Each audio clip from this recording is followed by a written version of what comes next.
I've heard comments from the school district before about them having to cut staff. If this YGen plant is so necessary, and it's going to create such a huge increase in cost to operate for the next few years, until, at least as the MDU people say, things level out, I'd rather see MDU laying off your people, taking some cuts, and maybe hacking away the executive bonuses, rather than seeing our school system cut. So like I said, I think MDU screwed up, and I think you need to address your own expense structure and not through higher rates address everybody else's in this room, both personally and in business. You look to yourselves to get the money. You need to keep this going for the next few years until your costs level out, and you can charge us a reasonable rate for our electricity.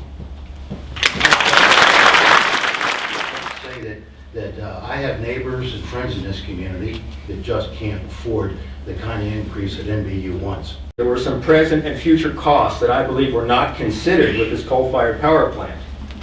The risks for future legislation having to do with carbon taxation, sequestration of CO2, and other technology and other legislation will be placed upon the consumers and not on the shareholders. The consideration of energy efficiencies, conservation, use of renewables, I believe, received little and insufficient consideration. With all due respect, I would suggest a 12.75% rate of return is reasonable only if you feel MDU should be in the running to displace Goldman Sachs as the reigning poster child of corporate greed and arrogance. I beg this commission to say no to this rate